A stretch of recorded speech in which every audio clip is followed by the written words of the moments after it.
My friend, let me ask you something. Have you ever felt stuck in a cycle where no matter how hard you try, you seem to get in your own way? Perhaps you've set a goal but found yourself procrastinating, doubting, or sabotaging your progress. And then, when things fall apart, a heavy sense of shame washes over you, convincing you that you're not good enough. This, my friend, is the cycle of self-sabotage and the shame spiral. It's a loop that keeps us trapped, but here's the good news: you can break free. Today, I want to share a lesson that has helped many, including myself, find a way out of this painful cycle. Let me tell you a story. Years ago, I met a man who came to me seeking advice. He was deeply unhappy and couldn't understand why he kept ruining opportunities in his life.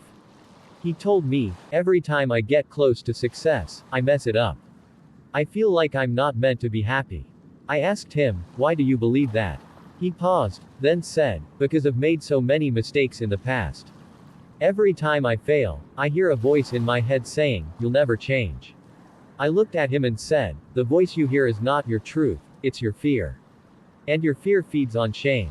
To break free, you must stop punishing yourself for your past and start believing in your ability to grow." Over time, he learned to recognize the patterns of self-sabotage, forgive himself, and take small, mindful steps toward a healthier mindset. He discovered that breaking the cycle wasn't about being perfect, it was about being compassionate with himself.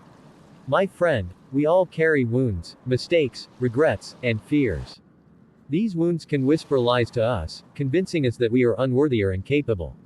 When we believe these lies, we act in ways that confirm them. We procrastinate, avoid challenges, or give up too soon. And when the results align with our fears, the shame spiral begins. But here's the truth: you are not your mistakes. You are not defined by your past. The shame you feel is not a reflection of who you are, it's a signal that something within you needs healing. To break the cycle, you must understand that self-sabotage is often a misguided attempt to protect yourself. It's your mind's way of avoiding discomfort, fear of failure, or fear of rejection. But in avoiding these things, you also avoid growth. Let me share 3 lessons that can guide you out of the cycle of self-sabotage and shame. 1. Awareness is the first step.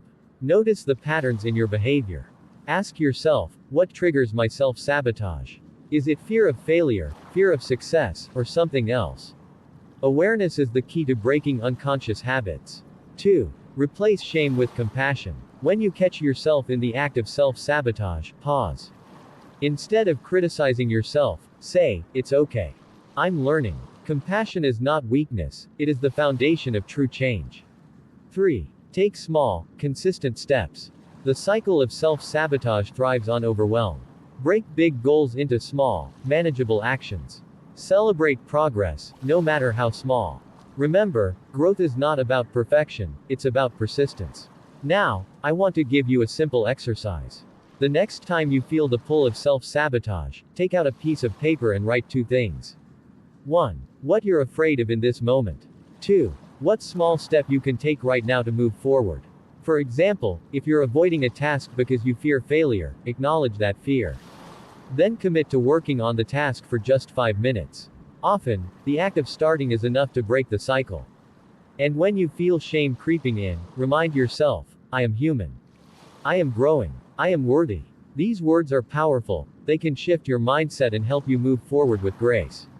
My friend, breaking the cycle of self-sabotage and shame is not an overnight process. It is a journey of self-awareness, self-compassion, and mindful action. But I promise you this: every step you take brings you closer to the life you deserve. If this message has resonated with you, take a moment to share it with someone who might be struggling with their own cycles. And if you want to continue learning and growing together, subscribe to this channel. Here, we walk the path of mindfulness and self-growth, one step at a time. Thank you for spending this time with me. Remember, you are not your mistakes. You are the author of your story, and you have the power to write a new chapter.